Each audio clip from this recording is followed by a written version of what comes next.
welcome back to Orlando, Florida. You are listening to the Project Management Podcast at pm-podcast.com, and we're coming to you live from the 2015 PMI Global Congress. I'm sitting in the exhibit hall, and next to me is Elizabeth Larson. Hello, Elizabeth. Hi, Cornelius. Good morning. How's everything? Everything is great. I really am delighted to be here. Wonderful. Happy to be talking to you. So our keynote this morning was all about innovation. You and I were going to talk about innovation. This is a wonderful mind meld here today. But my first question for you, what is the 2016 trend that you see coming our way?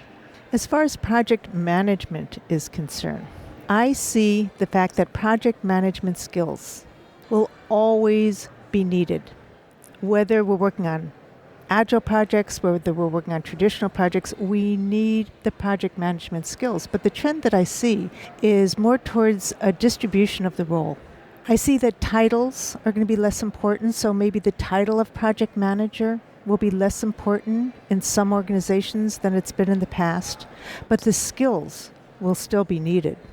So that's a trend that I see. I see other people maybe picking up parts of what we now might say is a project manager role, and I see that the project manager may be asked to pick up and do some other things, but the skills are still going to be needed. Excellent. I don't have time to innovate. I'm too busy doing business analysis is the topic of your paper and presentation. Why this topic? What got you interested in it? I'm very interested in business analysis, and when I say business analysis, I do distinguish between business analysis and a business analyst, by the way. So I'm talking about anyone that practices business analysis. I'm also very interested in innovation and its effect on organizations of all sizes. And I thought this would be kind of a fun topic. That, boy, some people think it's an either or thing, that either we're doing business analysis and I'm so busy I don't have time to do anything else, or I'm busy innovating. And my central theme really is that business analysis is about being a trusted advisor. And one of the key roles of a trusted advisor is to help organizations innovate. And so my paper and my presentation relate to that. And I think that that's a very important thing, that we view ourselves as entrepreneurs, as innovators, even as we're doing our project management work, as we're doing our business analysis work. I also asked Richard, because his presentation is also about business analysis, what the relationship is to project management, because this is, after all, a project management congress. Right. So it's very clear to me that what we're talking about, again, are the skills and techniques and characteristics of business analysis, which is different from a business analyst. And there are many project managers who do business analysis work with that title. That's sort of what I was mentioning before, the title of PM, but they do business analysis work. There are others that are project managers who have people who do business analysis work, BAs, business analysts, who work for them. The project manager, whether or not they actually do the business analysis, they have to understand, at least at a high level, what it's about and what's involved, and to encourage the BAs to go about, if they, again, have BAs working for them, to go about looking for ways to help the organization innovate. All right. Can you give us a high-level definition? What is business analysis? Sure. Business analysis, and I really love this, and basically, it's about enabling change in an organization. And the way that's done, and this is also from the PMI Pulse of the Profession from 2014 on requirements management, that it is to determine the business needs. So what are the business problems and opportunities that need to be addressed? And then recommending viable solutions to address the business needs. So what are the problems? What are we going to do about them? But they have to be viable. They have to help the organization grow, and the PMI Pulse of the Profession definition says to meet business and project objectives. So if you think about that definition, I'm going to find out what are the problems to be addressed. I'm going to recommend viable solutions that enable change in an organization, that provide value to the organization. That's what trusted advisors do.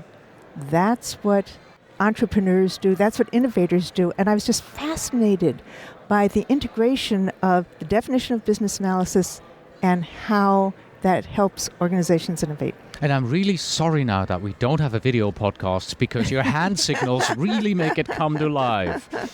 Okay. Next, we also talk about innovation. Yeah. Can you give us a quick definition of what is innovation? So the definition that I use for innovation comes from businessdictionary.com. And that is that innovation is the process of translating a new invention, a new idea, anything in between, into goods or services that provide value, that create value that customers are willing to pay for. So that's the definition. Okay, so it's that translation process, because we could have a lot of great ideas, innovative ideas in our head, but we have to do that translation into goods or services that people are willing to pay for. Why? Why should we innovate? Well, it's really interesting to me that there's so many organizations think that it is the magic bullet. It's going to save them. It's going to provide growth in their organizations. But of course, they struggle. Maybe we can address that later. Why should we innovate? I honestly believe that, again, given the definition that I talked about, it's a new idea. It doesn't have to be total disruption. It can be a new idea. It can be something radically new. But if we don't try new things, I believe we're going to stagnate. We can't continue. The business world is changing so rapidly, and we have to respond.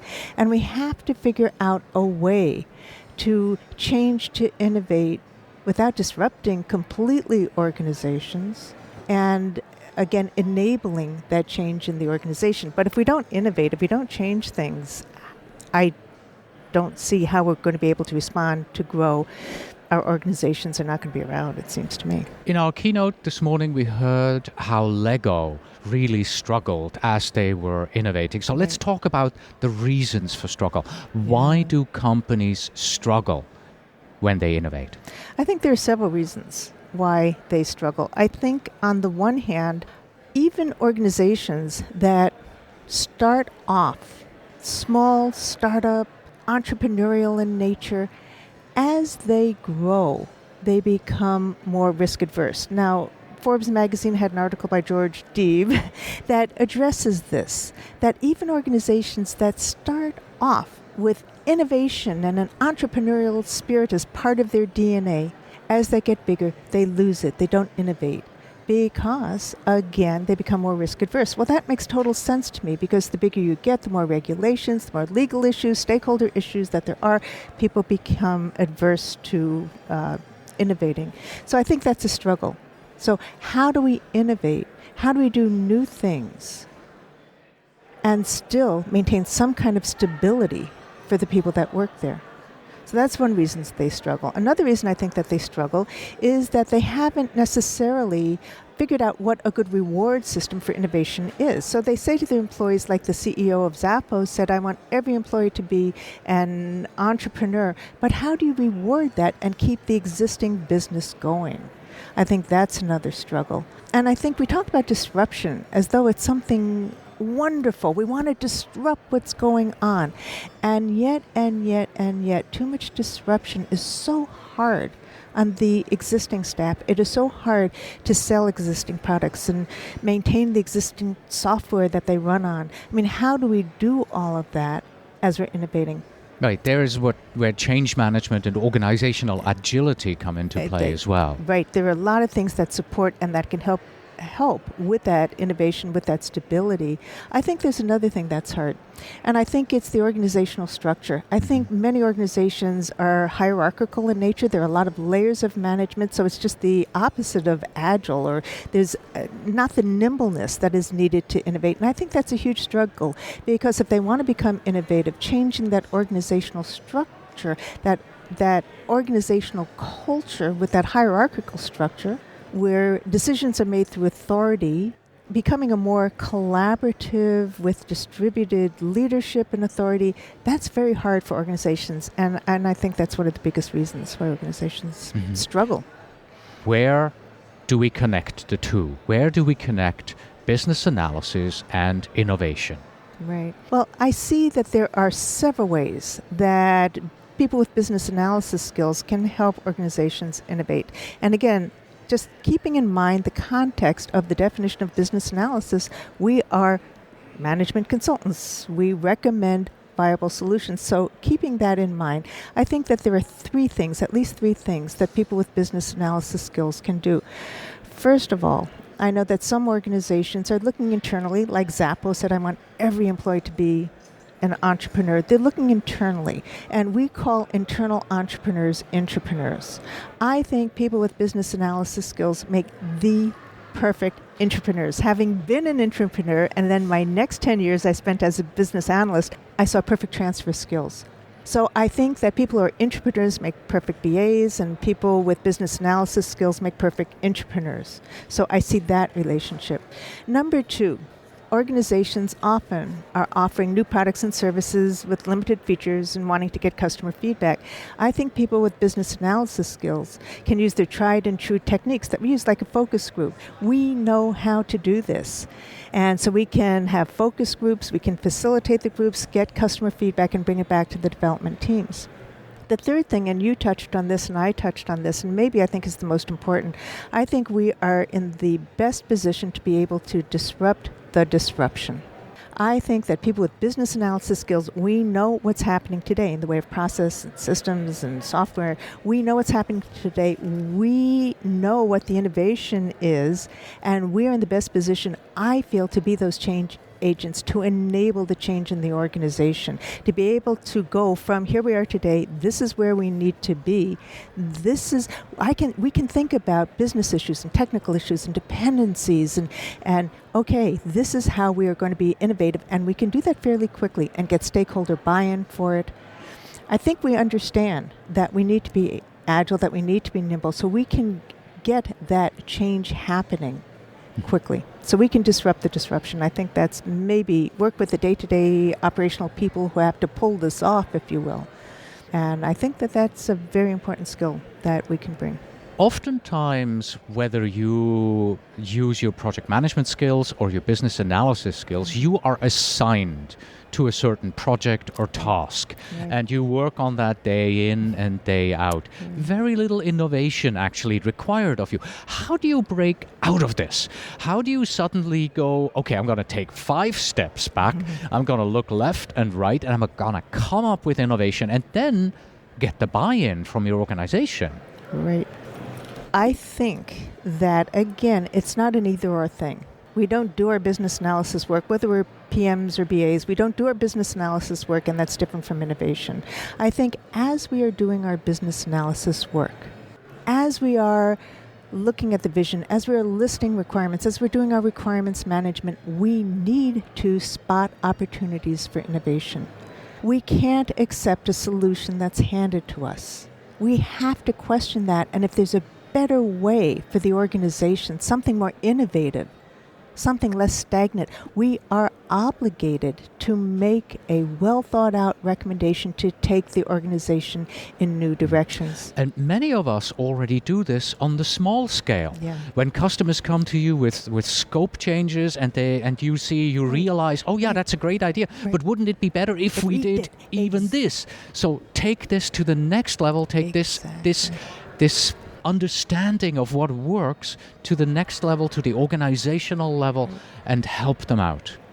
And it takes courage. It takes courage to say, whoa, wait a second, time out. I don't think this is the best thing for the organization. I know you want this really badly, but it's not the right thing. All right. In summary, I don't have time to innovate. I'm too busy doing business analysis or project management, if you like. Yes. How do we break out of it? What do we do? How can our listeners apply what they have learned here today or tomorrow on their jobs?